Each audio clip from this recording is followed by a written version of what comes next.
두려워하지 말라. 내가 너와 함께함이라.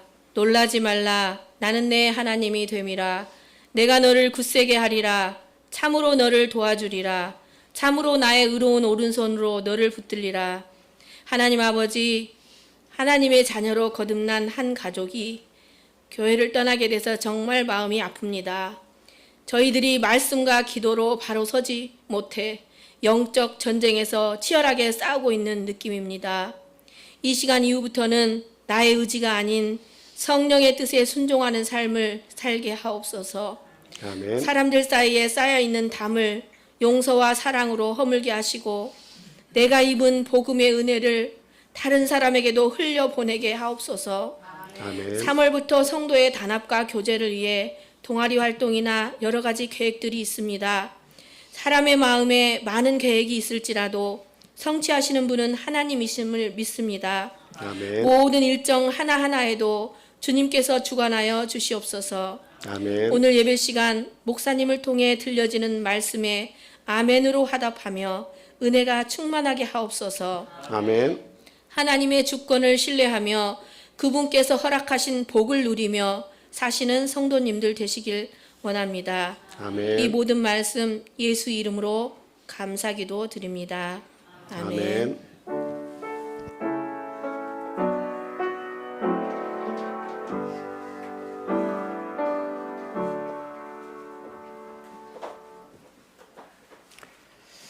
이어서 성가대 찬양 읽겠습니다.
할렐루야.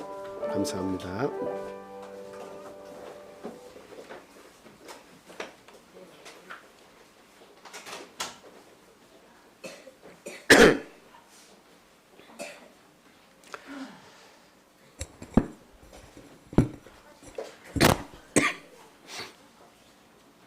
예수 그리스도 이름으로 하나님 말씀 전하겠습니다. 다 같이 본문 말씀 찾아보겠습니다. 에베소서 4장 3절 말씀 우리 같이 한 목소리로 읽겠습니다. 시작. 평안에 매는 줄로 같이 읽겠습니다. 시작. 평안에 매는 줄로 성령이 하나 되게 하신 것을 힘써 지키라. 아멘. 한 구절 더 보겠습니다. 골로새서 3장 14절 말씀입니다. 시작. 이 모든 것 위에 사랑을 더하라. 이는 온전하게 매는 띠니라. 아멘. 네.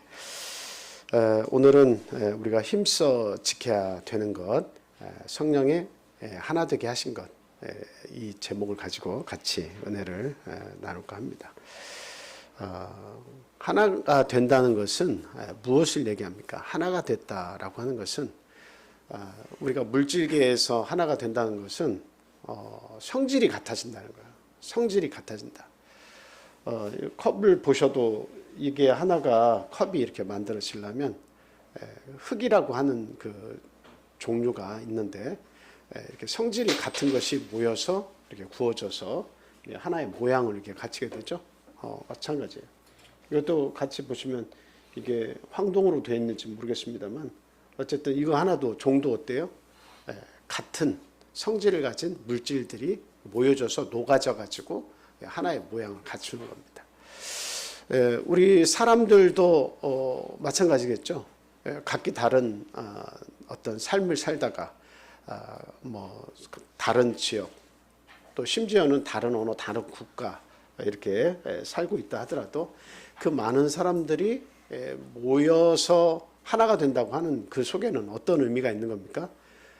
그 속에 같은 말, 같은 생각, 같은 마음을 가지고 모였다는 거죠.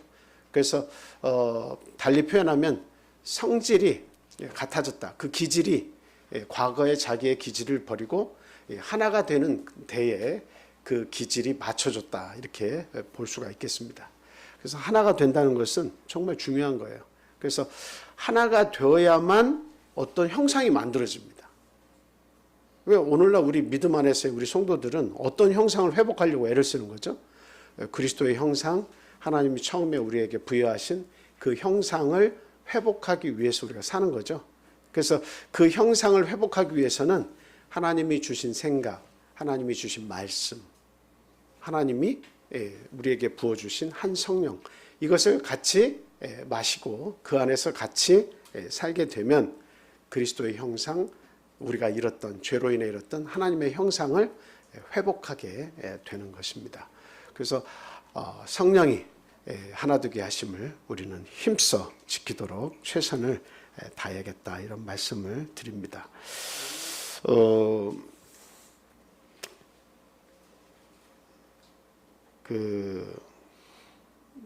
제가 이제 이렇게 교회 와서 기도하는 모습을 보고 또 찬송하는 모습도 보고 하나님 말씀을 이렇게 전할 때 듣는 모습도 보고 교회 안에서 활동하는 모습도 보고 이렇게 다 보잖아요. 그걸 보면서 생각하는 것이 그냥 교회 안에서 늘상 일어나는 일이니까 그냥 쉽게 넘어갈 수도 있는데 어느 날은 그런 생각이 들더라고요. 참 신기하다. 참 신기하다. 이렇게 방언으로 기도하는 것도 보면서 이렇게 모두가 모여서 함께 성령을 받아서 영으로 기도하는 이런 모습들을 볼 때 참 신기하다. 이게 외부에 이런 모습들을 못 본 사람들은 이런 모습을 보면 미쳤다 하지 않겠는가? 또 베드로에게 했던 것처럼 술 취했다고 하지 않겠는가? 정말 모르는 사람들이 보면 이거 참 무슨 집단인지 모르지만 참 회개한 집단이다 이렇게 생각할 것인데, 그런데 우리는 그런 기도를 하며 찬송을 하며 예배를 드린다고 하고 있으니 참 무엇이 우리를 이렇게 모아주고 하나가 되게 했는가, 그런 생각이 듭니다. 근데 가만 생각해 보면 세계 어느 나라에 가더라도 이 우리와 똑같이 하나님의 부름을 받은 성도들은 이렇게 기도하며 이렇게 찬송하며 이렇게 말씀 듣고 이렇게 하나가 되어서 하나님의 뜻 안에서 이렇게 살고 있다라고 하는 거죠. 그것을 생각해 보면 하나님의 그 부르심이라고 하는 그 뜻 안에서 하나님은 하나 되기를 바라신다라고 하는 것을 생각하지 않을 수가 없습니다. 그래서 굉장히 놀라워요. 하나님께서 부어주신 성령의 비밀이 이 사람은 알아듣지 못하고 하나님께 비밀을 말함이라 하는 이 성령을 부으셔서 영어로 비밀을 말하게 하고 그리고 하나님을 찬송하게 하고 하나님이 부르신 뜻 안에서 모두가 한 목소리를 내기 위해서 살고 있는 이 모습들을 보면 참 놀랍고 감사하다 그런 생각이 듭니다. 그래서 결국 우리가 성질은 물질계에서 성질이 같아야 하나가 된다고 말씀드렸는데 우리의 삶의 패턴이나 우리가 가진 생각이나 우리의 삶의 경험이나 모든 것이 다 다르지만 근데 그 기질이 다른 사람들이 모여서 하나가 되어가고 있다고 하는 것은 그것은 무엇을 얘기하냐? 그것은 뜻이 같아진다라고 하는 것을 이야기하고 있습니다. 그래서 참 하나님의 말씀에 순종해서 내 뜻을 나에게 맞추지 않고 하나님께 맞추고 교회에 맞춰서 순종한다고 하는 것은 우리 성도와 교회를 하나로 만들어준다라고 하는 것을 이렇게 생각해 보게 됩니다. 그래서 하나의 목적, 공통의 관심사 아래에 모이는 것이 중요하다. 나의 색깔을 내는 것이 중요한 것이 아니라 하나의 공통 관심사, 하나의 목적 아래 모이는 것이 이게 중요한 것이다 하는 것을 여러분들은 가슴 깊이 새기시기 바랍니다. 그러니까 다시 이렇게 말씀을 드리자면 예를 들어서 이렇게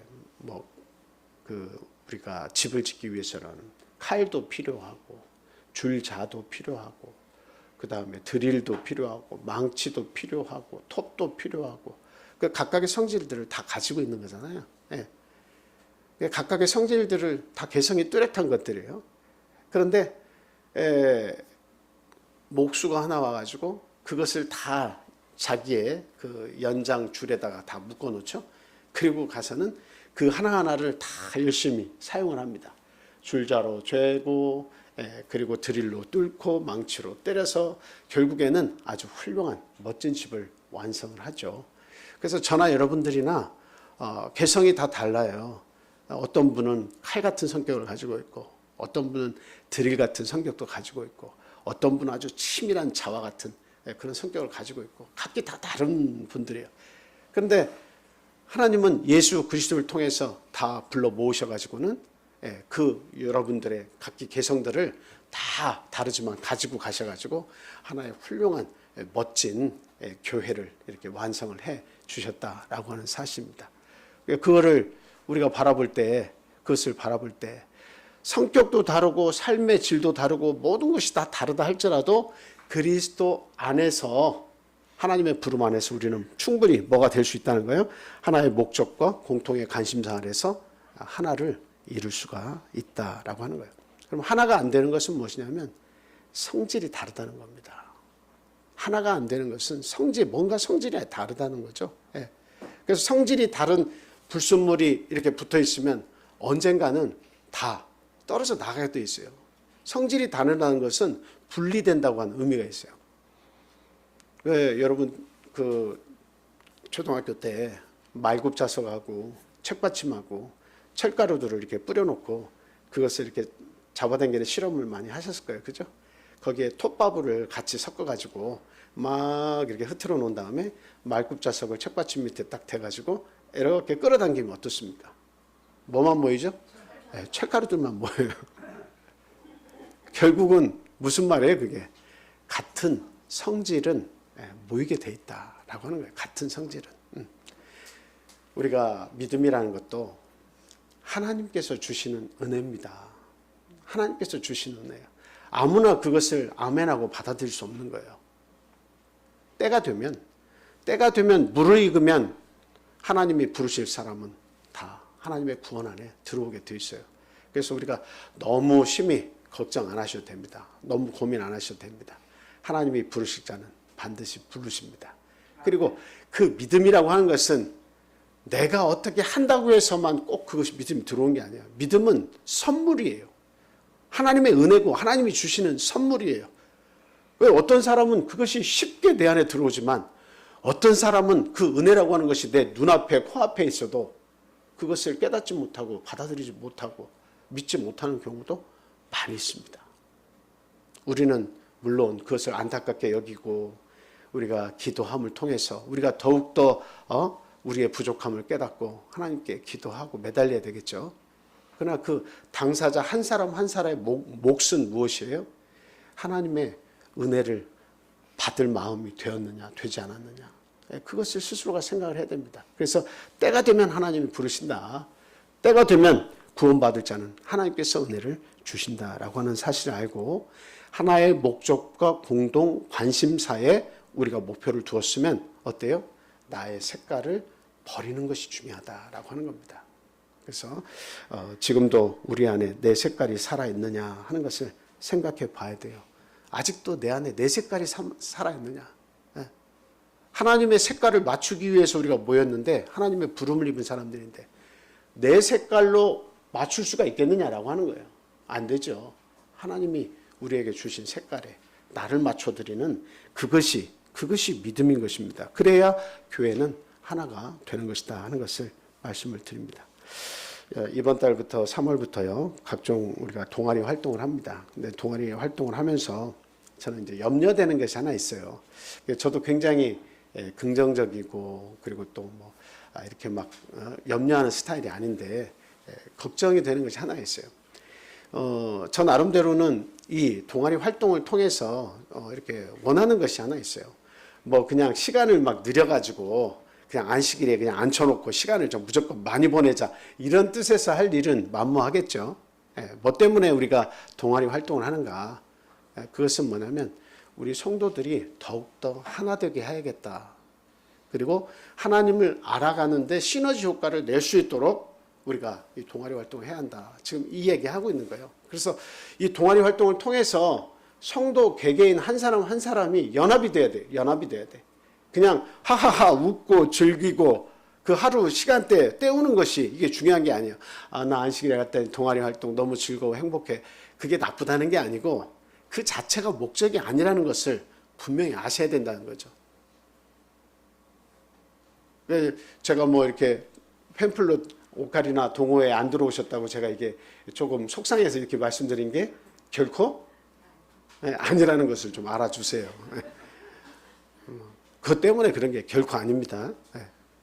왜 그러냐면 여러분들의 생각이 정말 이 동아리 활동을 통해서 우리 성도들 간에 진정한 교제가 이루어지고 내 마음의 짐들이 덜어지고 서로 교제를 나누는 가운데 하나님의 은혜가 이런 것이구나 하는 것을 깨닫기를 바라서 이 동아리 활동을 추진하고 있는 거예요, 교회가.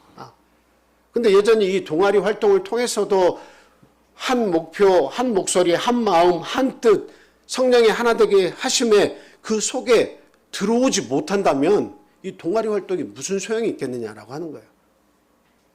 그래서 우리가 끼리끼리 모여서 우리끼리는 모여서 우리는 뭐 이렇게 하면 되지. 우리끼리 이렇게 시간 보내자. 우리끼리 다 마음이 맞는 사람들 모였으니까 즐겁게 당신들은 안 돼요. 이게 아니고 형제 자매 서로 따질 것 없이 어떤 동아리든 함께 해서 예수 그리스도는 접착제 안에서 다 붙여져 나가야 된다는 거예요.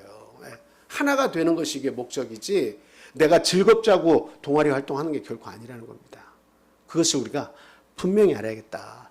그리고 이 동아리 활동을 통해서 하나님의 우리를 향하신 사랑과 영광이 드러나도록 힘써야겠다.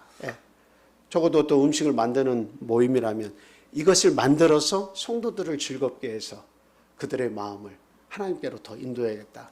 어떤 이게 사랑스러운 목표가 있어야 되는 거예요. 어떤 동아리든지 사랑스러운 하나님의 은혜가 나타나는 목표가 있어야 되는 거예요. 그냥 우리끼리 하하하 이야기하고 즐겁고 오늘 참 안식일에 우리 즐겁게 참 얘기도 했어. 이게 중요한 게 아니라 그것도 하나의 부분이지만 이 모임을 통해서 하나님이 기뻐하시고 우리 성도들이 참 그 하나님의 영광을 뜻을 드러낼 수 있도록 힘을 다하는 것이 이게 동아리의 진정한 목표다라고 하는 거예요.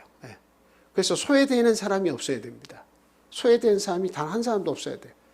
그리고 그 속에 어떠한 동아리에 들어가서든지 간에 그 사람들은 이 목표를 가지셨으면 거기에 마음과 정성을 다해서 그 모임이 성공적으로 이루어지도록 힘을 다해야 되는 거예요. 예. 저희 팸플릿 같은 거 오카리나는 어때요? 이것을 해서 하나님께 찬양을 하는 거예요. 지금 우리 성가대의 찬양처럼 하나님께 영광 돌리고 성도들에게 기쁨을 주고 마음에 평안을 주고 이런 것처럼 그 공동의 관심사가 바로 그런 것이 돼야 한다라고 하는 것을 참 우리가 분명히 알아야 된다. 그래서 이제는 정말 선택할 때가 다가왔다라고 하는 거예요.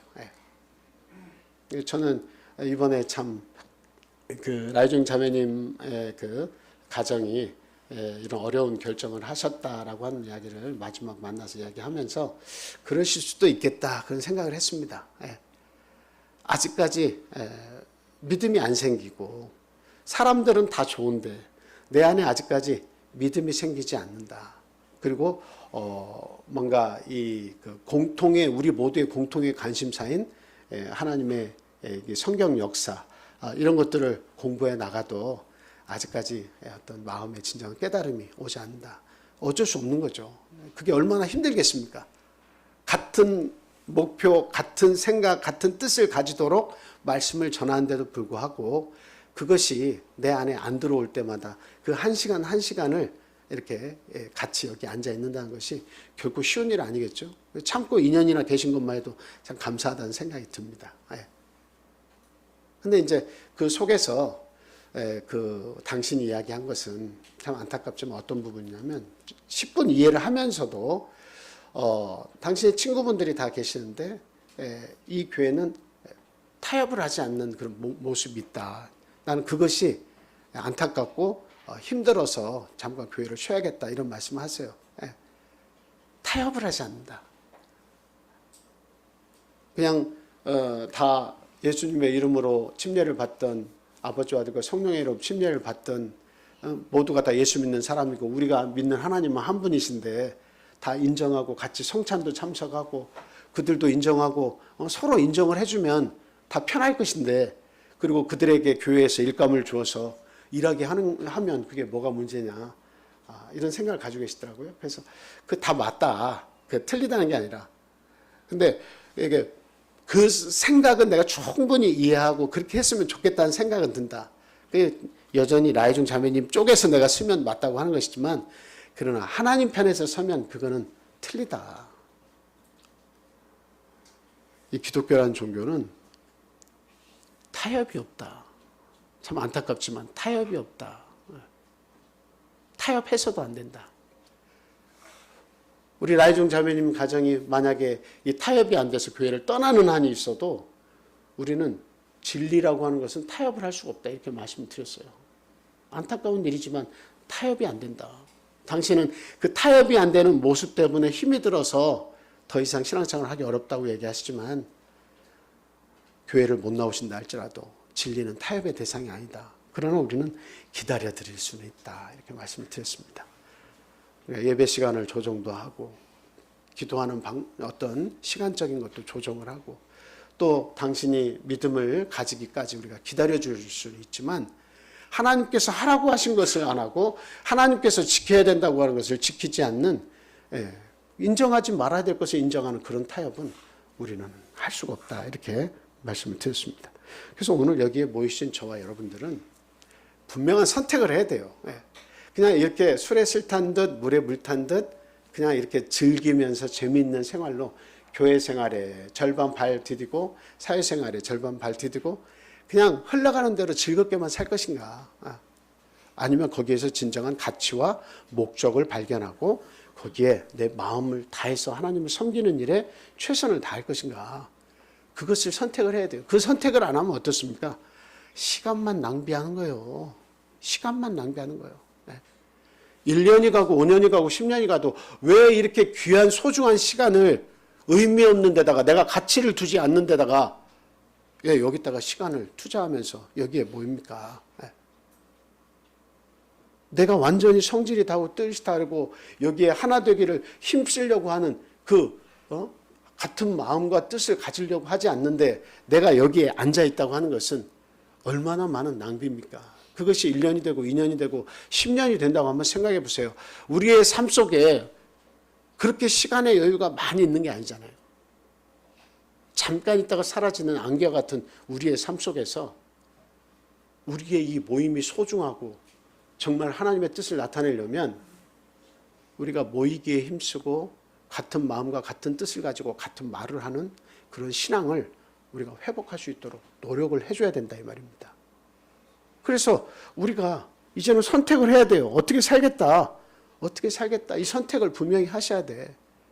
저는 아브라함이 갈대아 우르에서 하란을 거쳐서 나중에 가나안까지 내려옵니다. 그게 오늘날의 키로수로 계산하면 약 1500km 정도 된다고 그래요. 근데 거기를 떠나서 가나안에 왔다라고 하는 건 마침내 가나안에 이르니라 이렇게 얘기했거든요. 근데 이렇게 1500km를 이사를 할 수 있었던 이유를 한번 잘 생각해 보세요. 무엇이 그것을 가능하게 한 거예요? 그때는 본토 친척 아비집을 떠나라고 했는데 자기가 살던 데를 떠난다고 하는 것은 이것은 곧 죽음을 의미하고 어떻게 보면 자기가 살던 곳을 떠나는 것은 낙이 없는 것을 의미하는 거예요. 예. 그리고 더군다나 친척들과 아버지 집을 떠난다고 하는 것을 뭘 얘기하는 거예요? 모든 인연을 다 끊고 가라는 거잖아요. 예. 이게 결코 쉬운 것이 아니에요. 그런데 그 아브라함에게 하나님이 약속하신 것은 믿음의 아버지, 모든 열국의 아버지를 내가 만들어 주겠다. 구원받을 자의 표상이 되게 하겠다. 이렇게 예수님께서 말씀하신 거예요. 그래서 저는 오늘날 이게 말씀을 드리기를 참 꺼려한 부분이 있어요. 뭐냐? 교회에 모이라 이게 아니라 교회 옆으로 이사하라는 말씀을 드리고 싶어도 여러분들의 삶의 근거지가 각 지역에 이렇게 분포되어 있어서 삶의 어떤 그 테두리를 여러분들이 만들었기 때문에 거기서 여기로 오는 것이 참 힘들다는 생각을 해요. 첫째는 힘들다고 생각해요. 그러나 앞으로의 장차의 목표는 뭐를 여러분들이 생각해야 이 교회가 성장하느냐? 뭘까요? 아브라함과 같은 결단을 하셔야 돼요. 군산에는 일할 것이 별로 없습니다. 저도 우리 자녀들을 데리고 올 때 고민을 많이 했어요. 과연 우리 애들 데리고 와서 여기서 직장 잡고 살 수 있을까 이런 생각했습니다. 오히려 부산이 더 먹고 살기 편한 직장들도 많이 있어요. 네. 그런데 이 믿음을 위해서 한 사람이라도 떨어져 나가면 이거 참 어렵겠다. 신앙생활하기 어렵겠다. 그런 생각을 했어요. 그래서 그냥 반발도 있고 가족들이 왜 그것을 아버지가 결정하고 왜 통보합니까? 이렇게 얘기하는 말도 들었지만 일단 순종하고 따라와라. 그렇게 하고 다 데리고 왔어요. 왜 지금 안식일을 잘 지키면서 다 잘 살고 있잖아요. 그래서 제가 항상 이야기합니다. 어떤 일을 해도 좋다고 이야기합니다. 무슨 일을 해도 좋다고 얘기합니다. 중요한 것은 네가 신앙인으로 사는 게 중요하다. 좀 못 살 수도 있고 남들 비교했을 때 네가 좀 늦을 수도 있고 그럴 수 있지만 신앙인으로 살아라. 얼마 남지 않았다. 그냥 우리는 잠깐 있다 가는 존재다라고 하는 것을 반복적으로 얘기하면서 그렇게 이야기했어요.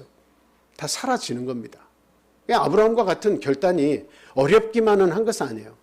하나님께서 복을 주시는 거예요. 축복하시는 거예요. 어떤 경우로든 축복을 하십니다. 그래서 아브라함은 나중에 보니까 어떻게 돼요? 아주 부자가 되었죠. 아들도 부자로 살았죠. 그건 뭘 얘기하는 거예요? 갈대아 우르에서 떠났지만 하나님께서 그 인생을 1500km의 여정을 지켜주셨을 뿐만 아니라 하나님이 세우실 믿음의 나라, 그 가나안 땅에 들어오게 하셔서 그 모든 후대의 백성들, 그 아브라함의 후손들이 그 가나안에 머물면서 받을 그 축복을 하나님께서 아브라함에게 주셨잖아요. 오늘날 우리도 마찬가지라는 거죠.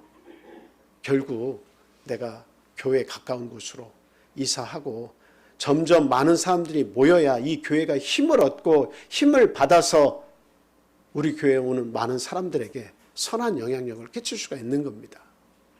그래서 참 금요일 저희들이 기도회 때 이렇게 보면 뭐 6명, 10명 이렇게 모입니다. 여기 근처에 계시는 분이라도 힘을 다해서 모이셔야 되는 거예요. 그 한 번의 모임과 기도와 예배가 사실은 엄청난 하나님의 은혜가 그곳에 있는 것인데 우리가 힘을 다해야 되는 거예요. 힘을 다해야 되는 거예요. 그러기 위해서는 결단하셔야 된다. 결단을 하셔야 된다. 그냥 이런 모습도 좋고 저런 모습도 좋고 이런 삶이 아니라 그것을 위해서 우리가 함께 기도해야 된다는 겁니다.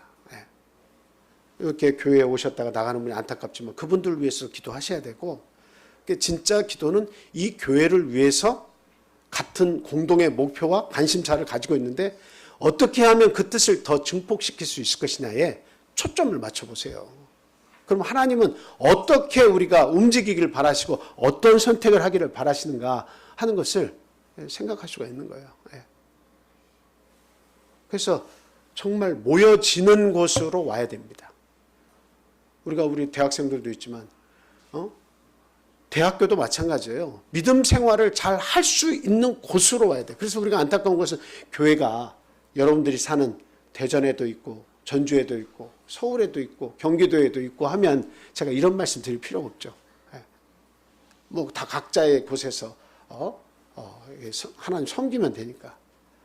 그런데 정말 우리가 이 참빛교회를 통해서 부흥을 원하고 하나님의 뜻을 실천하는 자들이 되기 위하면 아브라함과 같은 그런 결단들이 우리의 삶에서 나타나야 된다. 그게 꼭 어디 이사라는 뜻이 아니라 어떤 삶의 형편이든지 아브라함과 같은 내가 손해를 보는 한이 있어도 하나님의 뜻에 맞춰서 같은 성질로 하나님의 그 뜻에 공동을 관심사를 두고 내가 그렇게 하겠다라고 하는 그 믿음의 결단이 있어야 그 신앙도 부흥하고 그 가정도 부흥하고 교회도 부흥하는 것이다 라고 하는 겁니다.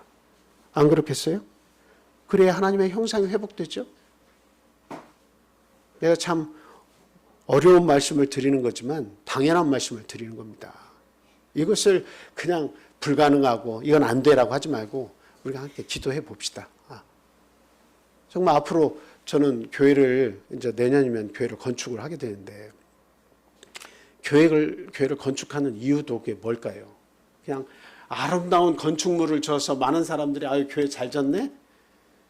그거는 옛날 구약 시대의 성경은 그랬어요. 구약 시대에 그 하나님의 축복은 아름다움과 그리고 그곳에서의 어떤 부유함, 그것을 상징했어요.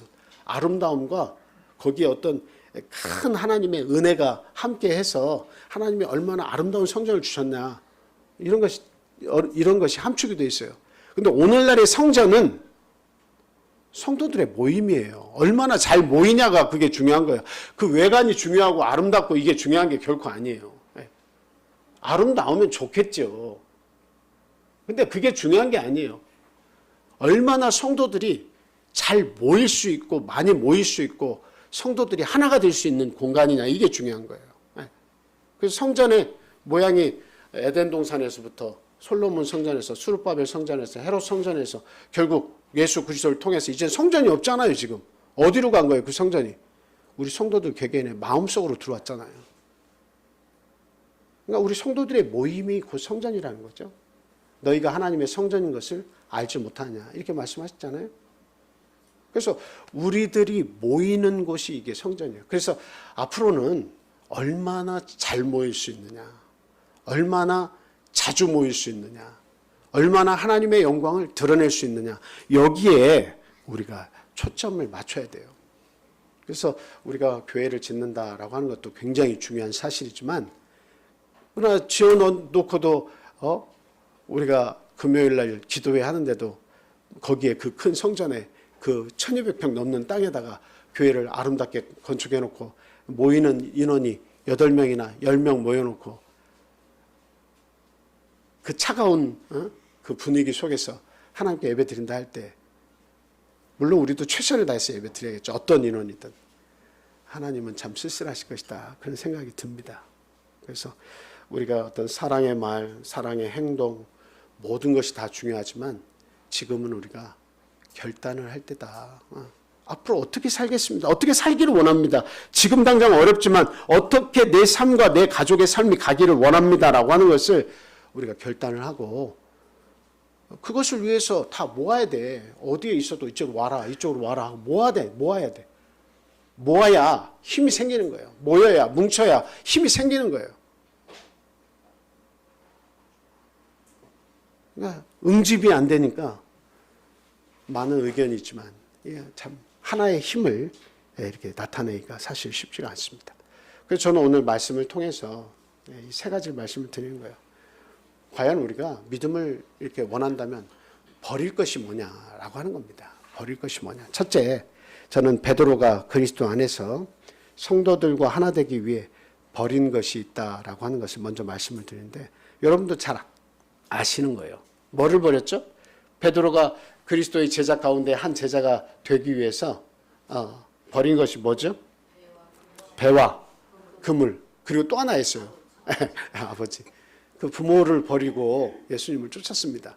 그러면 앞으로 부모를 안 만났다는 얘기예요? 사람을 낳는 어부가 되게 하겠다고 하셨는데 아버지 어머니는 믿음의 대상에서 제외시켰다는 거예요? 그건 아닙니다. 그 버린다는 의미를 잘 아셔야 돼요. 예수님의 뜻을 따라서 사람을 낳는 어부가 되게 하려면 지금 아버지의 얽매여서는 안 된다는 거예요. 그물과 배에 얽매여서는 안 된다는 거예요. 그러니까 그 삶의 가치가 배와 그물과 부모로부터 삶의 가치가 어디로 옮겨지게 하겠다는 거예요? 예수님의 말씀 쪽으로 삶의 가치가 옮겨지게 하겠다라고 하는 뜻입니다. 그게. 처음에 예수님께서 다 그물 이렇게 베드로가 밤새도록 그물 내려서 아무것도 못 잡고 돌아왔는데 예수님께서 나하고 같이 가자 해서 다시 가자. 선생님 말씀 의지해서 갑니다. 나는 선생님 믿지도 않고 내가 여기 더 잘하는 사람인데 그물을 밤새도록 내렸지만 아무것도 못 얻었는데 선생님이 가자고 극구 얘기하시니까 갈 뿐입니다 하고 갔는데 그물을 내리라는 곳에 보니까 막 물고기가 너무 많이 잡혔죠. 그래서 옆에 있는 그 친구들을 불러가지고 안드레 야고보도 불러가지고 어때요? 그 그물에 고기를 같이 막 이렇게 걷어 올렸습니다. 그리고 돌아와서는 베드로가 예수님 앞에 무릎을 꿇고 한 말이 있어요. 뭐라고 얘기했어요? 주여, 내가 죄인입니다. 나를 떠나십시오라고 한 거예요. 그 말씀 뭐예요? 나는 당신과 질이 다릅니다. 성질이 다릅니다.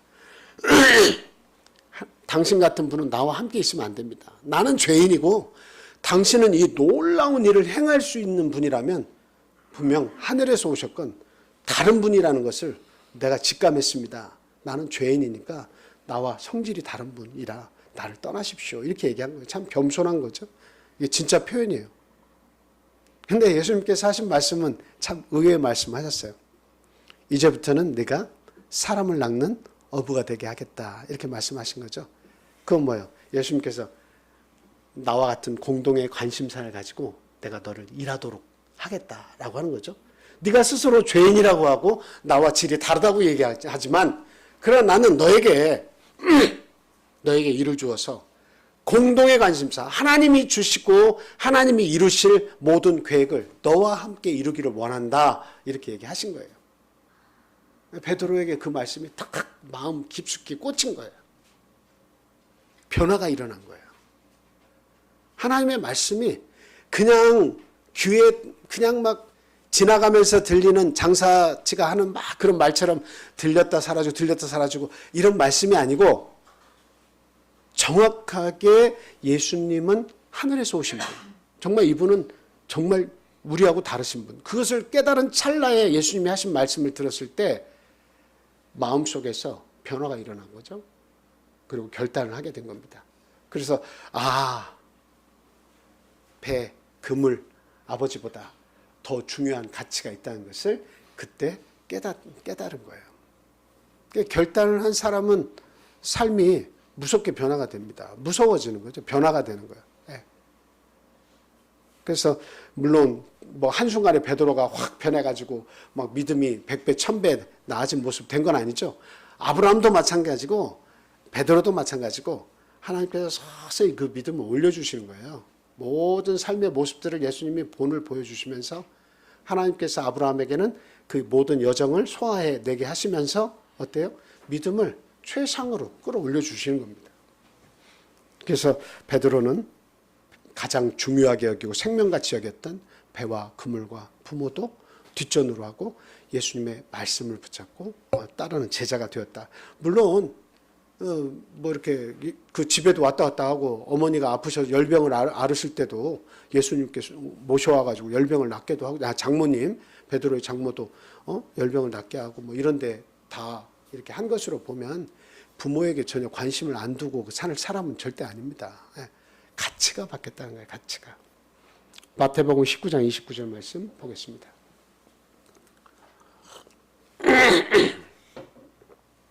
자, 같이 읽겠습니다. 시작. 또 내 이름을 위하여 집이나 형제나 자매나 부모나 자식이나 전토를 벌인 자마다 여러 배를 받고 또 영생을 상속하리라. 어떤 사본에는 부모나 아내가 있으면, 요거는 뭐 가로에 있는 내용입니다. 자, 여기 내용을 보니까 형제나 자매나 부모나 자식이나 전토를 벌인 자마다 여러 배를 받고 영생을 상속하리라. 뭐 형제하고 만나서 밥 먹지 말라는 이야기 아닙니다. 원수졌으면 그냥 끝내라는 말씀 아닙니다. 원수지고 끝내라는 말씀 아닙니다. 그냥 지내는 것은 지내는 거예요. 네. 그런데 여기서 버린 자마다라고 하는 것은 여전히 같이 살고는 있지만, 내 아들이 됐든 내 남편이 됐든 내 아내가 됐든 같이 살고 있지만, 그러나 같은 성질이 되지 않으면 어떡할 겁니까? 거기에 매여서 그 속에서 살지 말고 하나님의 성질로 살으라는 겁니다. 하나님이 주신 성질을 깨닫고 그렇게 살으라는 거예요. 여전히 한 집에서 같이 머물고 같이 밥 먹고 같이 사랑하고 같이 돕고 살지만, 그러나 가치관은 어디에 두라는 거예요? 여기 가족에게 두어서 여기에 목숨 걸고 살면서 하나님의 일을 돌아보지 않는 그런 삶이 아니라 성질이 다르거든. 어때요? 하나님께 맞춰서 살아가는 겁니다. 하나님의 뜻에 맞춰서 살아가는 거예요. 그러면 결국 언젠가 때가 되면 무르익으면 어때요? 결국 이 가족도 구원할 수 있게 하나님께서 그 기회를 주실 거예요. 그러니까 어디가 더 중요한 것이냐, 무엇이 더 중요한 것이냐, 우리는 그것을 분명히 알아야 돼요. 그래서 힘을 다해서 교회 옆으로 모이기에 힘쓰는 우리 군산 참빛교회가 되셔야 될 걸로 믿습니다. 중요한 가치 쪽으로 삶의 목표를 옮기시기 원해요. 자, 두 번째, 마태도 역시 하나됨을 위해서 버린 게 있습니다. 뭘 버렸죠? 마가복음 2장 13절에서 17절 말씀 보겠습니다. 자, 한번 읽어주세요. 현집사님께서 읽어주시겠습니다. 예수께서 다시 바닷가에 나가심에 큰 무리가 나왔거늘 예수께서 그들을 가르치시니라. 또 지나가시다가 알페오의 아들 레이가 세간에 앉아있는 것을 보시고 그에게 이르시되 나를 따르라 하시니 일어나 따르니라. 그의 집에 앉아 잡수실 때에 많은 세리와 죄인들이 예수와 그의 제자들과 함께 앉았으니 이는 그러한 사람들이 많이 있어서 예수를 따름이러라. 바리새인의 서기관들이 예수께서 죄인 및 세리들과 함께 잡수시는 것을 보고 그의 제자들에게 이르되 어찌하여 세리 및 죄인들과 함께 먹는가? 예수께서 들으시고 그들에게 이르시되 건강한 자에게는 의사가 쓸데없고 병든 자에게라야 쓸데있느니라. 나는 의인을 부르러 온 것이 아니요 죄인을 부르러 왔노라 하시니라. 아멘. 이 지금 여기에 보면 세리들과 죄인들과 예수님이 함께 모여서 이렇게 식사를 하시는 모습이 이제 나와 있죠. 아마도 여기는 이제 세리 마태만이 아니라 세리 마태를 포함한 많은 세리들이 예수님과 함께 식사를 하지 않았겠나 그런 생각이 듭니다. 근데 지금 이 말씀 속에서 보면 그 유대 사회에서 지탄받는 사람들이에요. 왜 지탄을 받아요? 세리들이 지탄받는 이유가 뭡니까? 세금을 걷는데 그 세금을 걷어서 어디에다 바치는 거예요? 로마에게 바치는 거예요. 그러면 로마에게 세금을 바쳐서 어쩔 수 없이 바친다 치더라도 세리는 그 세금만 바쳐서 로마에 주면 끝인데 거기에다가 플러스 자기의 목도 챙기는 거예요. 거짓으로 붙여서 덤으로. 그래서 로마에게 세금을 주는 것도 이게 복속국이 돼가지고 로마의 세금을 걷어서 주는 것도 마음에 안 들고 매국노라고 생각하지만, 그러나 거기에서 별도의 세금을 더 징수해서 자기가 착복하는 것 역시도 그것도 못 살고 어려운 삶을 사는 그런 백성들로서는 이게 원수의 대상이 되는 거예요. 그런데 이 세리 마태가 예수님의 12제자 가운데로 들어가서 그들과 지금 함께 하고 있거든요. 그것을 통해서 이게 참 어떻게 보면 섞이지 않을 것 같은 사람인데도 불구하고 그리스도 안에서 녹아져서 마태도 예수님의 제자가 됐다 하는 것을 보면 그가 뭘 버렸다라고 하는 것을 우리가 딱 직감을 합니까? 뭘 버린 거예요? 뭐에 대한 욕심을 버린 거예요? 돈의 재물에 대한 욕심을 버린 거예요. 세리들의 공통의 관심사는 뭘까요? 너 얼마나 거뒀어? 그리고 얼마를 로마에게 주고 너 얼마 남겼어? 이게 공통의 관심사입니다. 근데 그것을 더 부채질하는 것이 있어요. 뭐냐면 유대인들의 손가락질입니다. 매국노. 세금을 낼 수밖에 없지만 계속 매국노라고 하는 그 마음의 손가락질을 계속 받으면서 사는 거예요. 실제로 손가락질을 받으면서 욕을 받으면서 그 돈을 거두는 거예요. 지나가는 사람에게 잠깐 너 세금 내. 기분 나쁘면 조금 더 붙여서 뭐까지 다 붙여가 너 이것도 세금 내. 어쩔 수 없이 말은 따라야지만 그러나 계속 마음속으로 질타하고 실제로 욕을 하면서 많은 사람들이 지나갔어요. 그러니까 더 부채질하는 거야. 너희들 나한테 손가락질을 하면 할수록 난 너희들에게 더욱더 세금을 강하게 해서 난 다 받아내겠다. 그러니까 마음 한구석이 허전한 거예요. 재물로 그 허전한 것을 채워야 되는 사람이에요. 마음은 자꾸 빈약해져. 나를 이해해 주는 사람이 없어져. 나와 같이 밥을 먹고 뭔가를 공동의 관심사 아래 살았던 많은 이 족속들, 많은 이 이웃 사람들이 어때요? 나를 다 떠나고 나를 질타하는 거예요.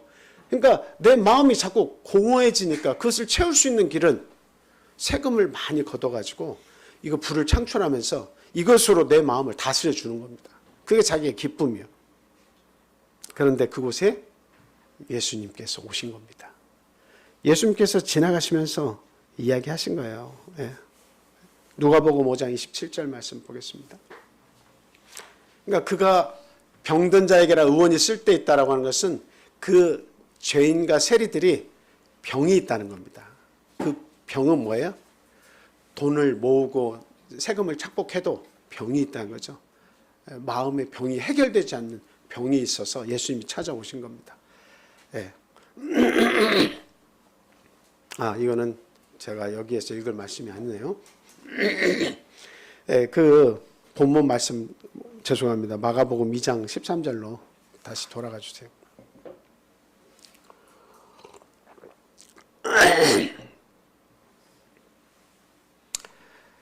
그 14절에 보니까 지나가시다가 알페오의 아들 레위가 세관에 앉아 있는 것을 보시고 말씀을 하시는데 뭐라고 말씀하시냐? 나를 따라오라. 나를 따라오라. 이렇게 얘기하시죠. 다음 구절 보여주세요. 그리고 그의 집에 앉아 잡수실 때에 많은 세리들이 초청받아서 같이 모여서 같이 먹는 걸 볼 수 있어요. 그러니까 세리 마태 집에까지 예수님이 가신 거죠. 거기서 음식을 같이 나눈 거죠. 우리가 여기서 그 세리 마태의 그 모습을 조금 우리가 상상을 좀 해볼 수가 있어요. 상상은 금물인데 성경을 공부할 때 상상은 금물인데 생각을 해볼 것이 있어요. 뭐냐면 이 세리들이 이렇게 함께 모여서 예수라고 하는 많은 사람들을 이렇게 이끌고 다니시는 천국 복음을 전하시는데 다니시는 그 예수님이 모였을 때 다 같이 모였다고 하는 것은 그들 모두에게 정말 그 공동의 관심사를 가질 만한 무엇인가를 예수님이 말씀하셨다는 거예요. 그래서 이 마태를 포함한 세리들은 자신의 처지를 다 알고 있고 동병상련 같은 아픔을 가지고 있는 사람이었다라고 하는 거예요. 같은 아픔을 가지고 있었다. 그리고 또 하나는 지금 그런 아픔 가운데에서 해방을 시켜줄 어떤 그 무엇인가를 기다리고 있었다라고 하는 겁니다. 여러분 예수님을 만난 사람들은 병자든 죽은 자든 뭐든 다 뭐가 있어요? 갈망하는 것이 있는 사람들을 예수님은 만나지 갈망함이 없는 곳에는 예수님이 가시지도 않습니다. 막 12회를 혈루증으로 앓던 여인 그리고 또 뭐 나면서부터 안전뱅이 된 사람, 막 수십 년 동안 갈망이 있는 곳에 예수님이 가시는 거예요. 그래서 어떤 자신들의 이런 고통 가운데서 절망 가운데서 구원해 줄 참 구원이 자기에게 오기를 갈망하고 있었던 사람들이라는 것을 알 수가 있어요. 그리고 또 하나는 뭐냐면 말씀에 잘 녹는 특징을 가지고 있는 사람들이다라고 하는 거예요. 아니 세리마타에게 예수님이 하신 말씀이 뭐예요? 나를 따르라 이 말씀밖에 안 하셨어요. 그 너희 집으로 가자 이 말씀밖에 안 하셨어요. 근데 그것이 그 마음을 막 녹여주는 거예요. 그 많은 유대인들이 나를 손가락질하고 비아냥거리는데 예수라고 하는 선생님은 와서 이 죄인과 함께 내 집으로 가자고 하시는 거예요. 같이 먹자고 하시는 거예요. 그리고 세리들도 막 부르라고 하는 거예요. 아마 마태가 불렀는지 모르겠습니다. 야 여기 예수님 오셨다. 우리가 예수님 말씀 같이 듣자 하고 막 다 불렀는지도 모르겠습니다. 말씀에 잘 녹는 특징을 가지고 있습니다. 그리고 하나 더, 잘 버리는 결단의 사람이었다라고 하는 것을 알 수가 있습니다. 좋은 것을 얻으면 결단을 해야 되는 거예요. 우리가 이 마태복음 13장에서도 천국의 비유를 우리가 많이 들고 있지만 천국의 비유를 이렇게 많이 듣잖아요. 먼 비유로 많이 들어요. 진주, 값진 진주 하나라고 얘기하고 있어요. 그리고 또 값진 보화를 발견하면 다른 걸 다 팔아서 이걸 사지, 이 밭을 사지 않겠느냐 이렇게 얘기하고 있습니다.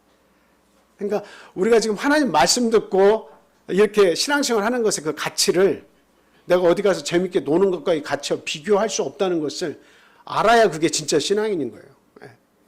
여기에서 모여서 한 시간의 말씀을 듣고 우리가 교제를 나누고 하나님께 기도드리는 이 가치가 세상 어떤 부귀영화의 가치보다 더 절대적인 가치를 가지고 있다고 여겨야 그 중요성을 인식해야 그게 진짜 신앙인이 되는 거예요. 근데 항상 아무 걸로나 맞바꿀 수 있다고 생각하면 맞바꿀 수 있다고 생각하면 그것은 아직 신앙인 되기는 멀었다는 거죠. 멀었어요. 가치를 인정을 해야 돼요. 그리고 하나님의 말씀에 잘 녹아내려야 돼요. 말씀을 받으면 그냥 역해가지고 아이고 이건 내 생각과 다르구만 하고서 자꾸 밀어내려고 하는 그런 마음이 아니라 하나님의 말씀이고 여기에 기록된 말씀이면 제 말씀이 아니라 하나님의 기록된 말씀이면 나하고 생각이 다르더라도 가슴이 답답하고 당분간에는 어렵더라도 어때요? 그게 하나님의 말씀이고 진리의 말씀이고 예수님의 말씀이면 순종하려고 해야 된다 이 말입니다. 순종하려고 해야 되는 거예요. 그리고 나서 결단을 하면 그 안에 생명의 예수가 들어가서 사는 것입니다. 예수님이 그 안에 들어가서 사시는 거예요. 그게 신앙인이에요. 예수님이 내 안에서 사시는 것이 신앙인입니다. 마지막 세 번째 말씀드린 것은 열심당 시몬이 버린 것은 무엇이냐. 예수님의 제자들이 다 모였는데 그 가운데는 열심당 시몬도 들어가 있어요. 근데 그 시몬이 버린 것이 뭘까요?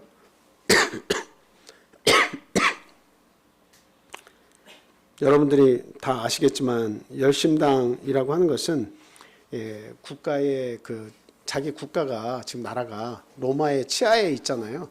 그러니까 그 독립을 원해서 자발적으로 모인 사람들이에요.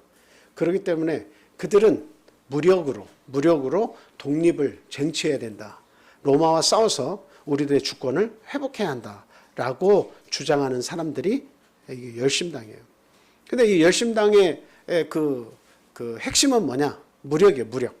무력을 우리는 칼로 이렇게 나타낼 수 있는데, 막 로마인들만 보면 칼로 죽이고 싸우고 게릴라전을 펼쳐가지고 그들에게 고통을 줘서 이 나라에서 벗어나라 자꾸 하는 거죠. 근데 무력이 무섭고 어떤 힘을 발휘하는 건 사실이지만 그러나 그 무력은 더 큰 무력을 불러오게 돼 있어요. 그래서 더 강하게 무장하고 더 강하게 억제하고 서로가 이제 그런 경쟁을 하는 거죠. 근데 이 열심당 시몬이 어떻게 예수님의 제자가 될 수 있었느냐? 어떻게 그 세리 마태와 같이 매국노와 같은 그 사람과 어떻게 같이 예수님의 12제자 가운데 있어서 그들과 마음을 맞출 수 있었겠냐. 당장에 밖에서 만나면 너 세리 아니여? 이 매국노하고 얼른 몰래 죽이기도 할 기세였을 건데, 근데 그 예수님의 제자 가운데 같이 있었다는 겁니다. 그럼 왜 그런 거예요? 열심당 이 시몬은 자기가 가장 소중하다고 생각한 그 가치를 버렸기 때문에 그래요. 그 가치는 칼로 이 나라를 흥하게 하리라, 칼로 이 복속국에서 독립을 하리라 라고 하는 것이 이게 자기의 핵심 가치였는데, 예수님을 만나고 나선 그 가치를 통해서 이룰 수 없다고 하는 것을 자기가 아는 거죠. 그리고 더 나은 가치가 있다는 것을 안 거예요. 예수님을 통해서 더 나은 가치가 있다는 것을 안 거예요. 그래서 이 세상의 나라가 큰 제국이 생기고 없어지고, 큰 제국이 생기고 없어지고, 잡아먹고 잡아먹히고, 그 나라가 중요한 게 아니다. 마지막에 있을 이 세계의 공통 과제의 나라는 나를 통해서 이루어지는 나라다라고 하는 것을 가르쳐 준 거예요.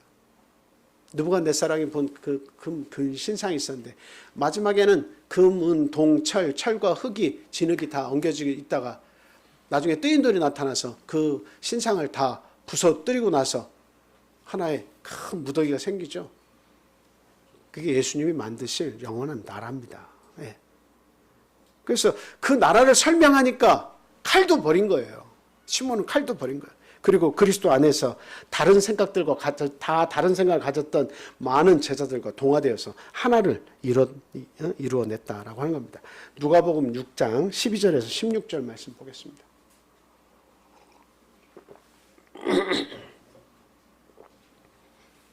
자, 13절부터 읽겠습니다. 발금에 그 제자들을 부르사 그 중에서 12를 택하여 사도라 칭하셨으니 곧 베드로라고도 이름을 주신 시몬과 그의 동생 안드레와 야고보와 요한과 빌립과 바돌로메와 마테와 도마와 알페의 아들 야고보와 셀롯이라고 하는 시몬과, 이 셀롯 땅이 아까 말씀드린 열심당입니다. 시몬과 야고보의 아들 유다와 예수를 파는 자 곧 자될 가론 유다라. 그래서 이 열심당 시몬은 예수님을 딱 만나고 칼을 버렸어요. 칼을 소지하고 칼로 뭔가를 하겠다고 하는 것은, 그 베드로도 대제사장이 좀 말고의 길을 가지고 있던 칼로 귀를 자른 사람인데, 칼을 쓰기를 원하는 사람들은 되게 성질이 급해요. 성질이 급해. 그냥 막 느닷없이 그냥 막 이렇게 이것저것 생각 안 하고 그냥 자기가 옳다고 여기면 하고 보는 사람들이죠. 그러니까 그만큼 열정을 가지고 있는 것은 중요한데, 근데 그 열정을 제대로 사용할 것을 알지 못해서 열심당에 속해가지고 독립하겠다고 막 그렇게 애를 쓰는 사람입니다. 그게 나쁘다는 거 아니에요. 그 나라를 위해서는 애국자예요. 분명히 애국자입니다. 그런데 그 핵심 가치를 하나님의 나라로 탁 옮겨줬어요. 그때 칼을 버렸는데 이거 어떻게 해야 이게 가능한 거예요? 그거는 바로 성경에는 어떤 설명이 없어요. 이 셀롯 땅, 이 시몬이 예수님을 어떻게 만나고 어떻게 들어왔는지에 관한 이야기는 없습니다. 그런데 모든 제자들이 예수님의 12제자 가운데 들어오는 그 과정을 한두 제자, 특히 베드로를 통해서 우리가 공부해봤지만, 그것을 보면 세리마태도 마찬가지고 뭐에 이게 딱 접촉이 되는 거예요. 전기가 오는 것 같이 예수님의 신성, 하나님의 아들, 하늘에서 왔다라고 하는 그 신성에 딱 접촉이 되니까 그냥 전기가 통하는 것 같이 그 말씀에 다 순종을 해버리는 거예요. 그 신성을 접촉이 되면 어떻게 사람이 변하는 거예요? 하나님을 제대로 딱 만나면 소름이 끼치는 거예요. 내가 이렇게 신앙생활 하는 것이 이게 전부가 아니구나. 신성이 탁 터치가 되면, 아, 내가 잘못된 길을 살아왔구나. 이게 확 깨달아지는 거예요. 그래서 자기의 핵심 가치가 바뀌어지는 거예요. 하나님이 탁 터치하시면 바뀌는 거예요. 여러분, 12회를 혈혈증한테 여인이 자기의 돈도 다 쓰고 병도 더 악해져가지고 소문을 듣고 예수님 뚫고 막 찾아갔습니다. 예수님의 옷을 탁 붙잡았을 때에 뭐가 온 거예요? 예수님의 신성이, 그냥 예수라고 한 선생의 느낌이 나에게 온 것이 아니라 병이 낫는 신성이 여기 이렇게 딱 전달이 딱 된 거예요. 자기의 몸이 낫고 있고 강해지는 것을 순간적으로 쫙 느껴버린 거예요. 그 여인에게는 앞으로 삶의 목표가 뭐가 됐겠습니까? 예수를 쫓는 거예요. 안진뱅이가 그 베드로와 요한이 성전으로 가다가 만났는데 거기서 돈 구걸하고 있는데 내게는 돈이 없다. 은과 금은 내게 없다. 내게 있는 나사렛 예수 그리스도 이름으로 너를 권하노니 일어나 걸으라 했을 때에 그 다리에 힘이 있고 일어나 가지고 막 걸을 수 있고 뛸 수 있었을 때에 하나님의 그 신성이 자기에게 탁 왔다는 것을 느낀 이후부터는 그의 삶이 완전히 바뀐 거예요.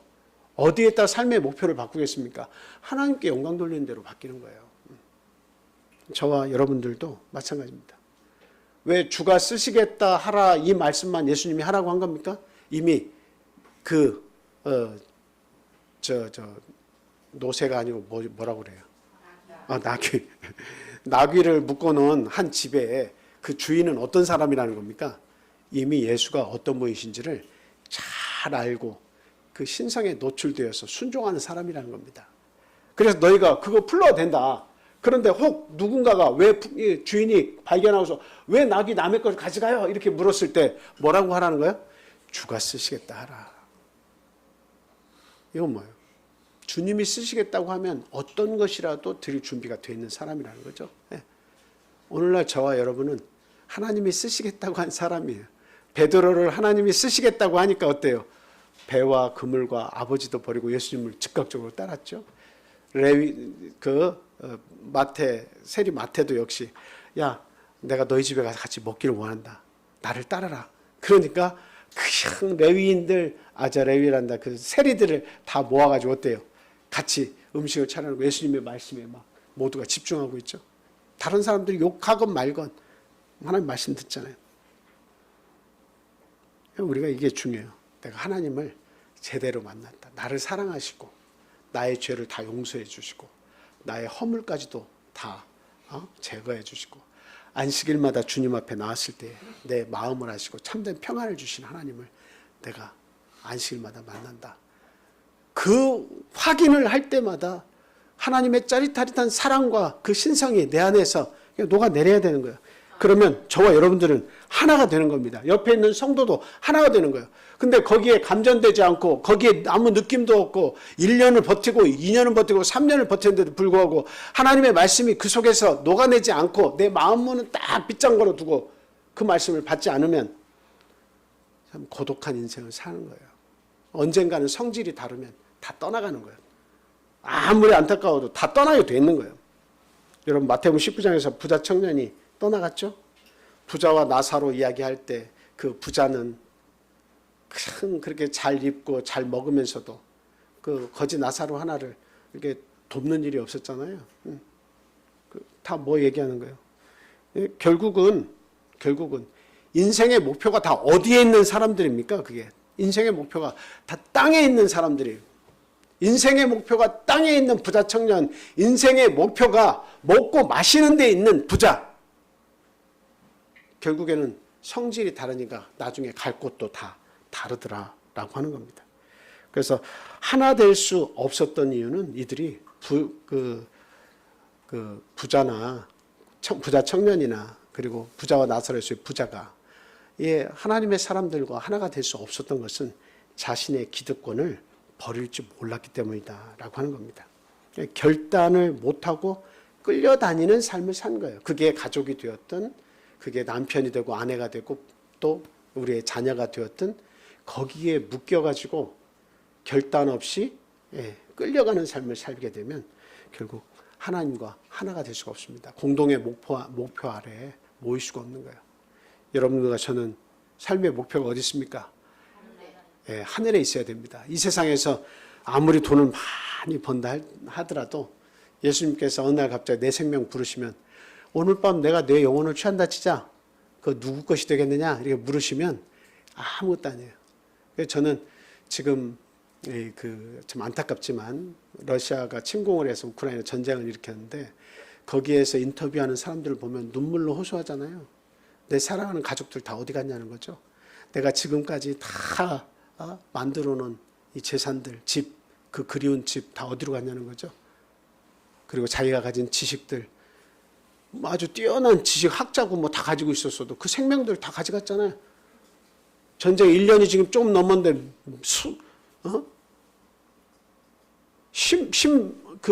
죽은 거 오늘 보니까 15만이 넘었어요. 러시아의 그 군인들로 와서 징집돼서 죽은 사람들이 15만이 넘었습니다.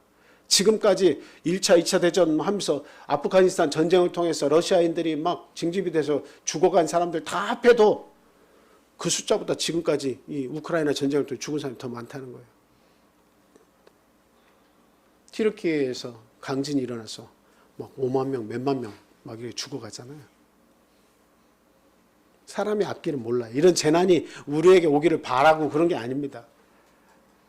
나만 피해가는 것은 아니라는 것을 말씀드린 거예요. 언제 어느 때 어떤 일을 당할지 모르는 거예요. 우리의 생명이라고 하는 것은 하나님께 달려 있어요.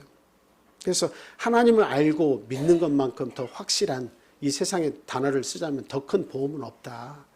가장 완벽하신 우리 하나님께 내 보험을 들고 우리의 공동의 관심사 아래 모이기를 힘쓰며 하나님의 뜻을 행하는 것이 내 인생의 즐거움과 참된 목표라고 하는 것을 분명히 알고 성령이 하나 되게 하심을 힘써시키는 저와 여러분 되시기를 간절히 원합니다. 우리 함께 기도하겠습니다. 할렐루야. 사랑과 은혜가 충만하신 예수 그리스도 이름으로 기도합니다. 하나님 감사합니다.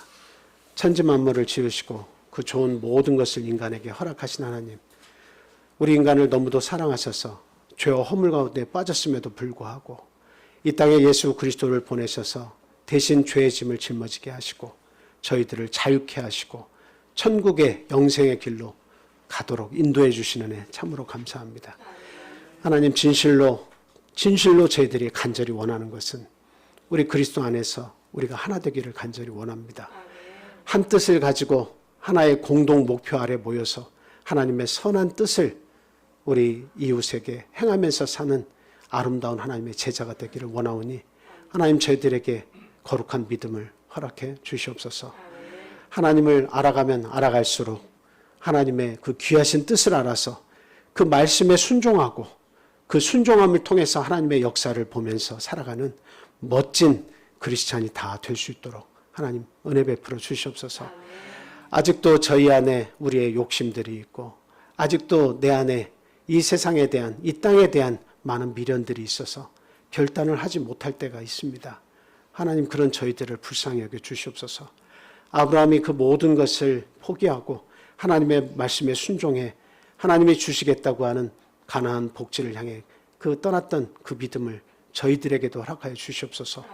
모이기에 힘쓰며 하나님의 말씀 중심, 하나님의 교회 중심, 예수 십자가 중심으로 살아가는 이 믿음의 참 그 아름다운 용사가 될 수 있도록 하나님 크신 은혜 내려 주시옵소서. 아직도 하나님을 알지 못하고 믿음의 싹을 피우지 못하고 뿌리를 내리지 못한 그런 연약한 성도님들이 있습니까?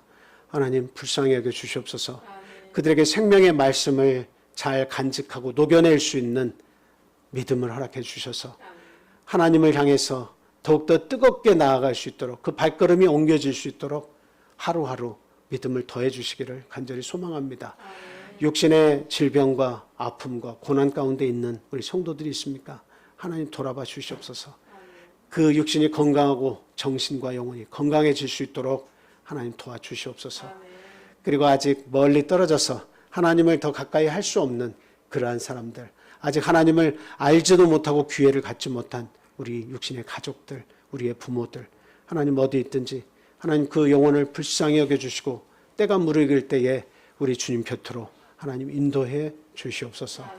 군에 있는 자, 그리고 또 연약한 자, 어린아이들, 연로하신 분들, 하나님 특별히 그들과 함께 하셔서 그들의 삶을 지켜보시고 눈동자같이 따라다니시며 믿음의 삶을 잘 살고 견뎌낼 수 있도록 하나님 도와주시기를 또한 원합니다. 이 나라 이 민족을 사랑해 주시옵소서. 어떤 역병이 와도 불굴의 의지로 굳굳이 설 수 있는 이 나라, 우리 후손들이 믿음을 잘 간직할 수 있는 그런 나라로 하나님께서 지켜주시기를 원합니다. 그리고 이 세상에 정말 너무도 많은 재난과 아픔이 공존하고 있습니다. 하나님 이런 하나님의 그런 뜻 속에서 참 하나님이 무엇을 원하신가를 세상 사람들로 하여금 알게 하시고 또 우리 믿는 자들에게 더욱더 믿음의 삶을 살 수 있도록 채찍질하는 그런 시간들이 되게 하시고 그 고난을 받는 자들에게는 하나님 긍휼을 잊지 말아 주시기를 간절히 소원합니다. 그리고 이 안식에 생명의 양식을 나눠주셔서 너무도 감사합니다. 앞으로도 이 말씀을 위해서 생명 양식을 위해서 내 삶의 가치를 이곳에 두고 우리 같은 뜻을 가진 성도들과 함께 하나님을 잘 섬기는 자들이 다 되도록 이 시간 축복하여 주시옵소서. 예수 그리스도 이름으로 감사하며 기도합니다. 아멘.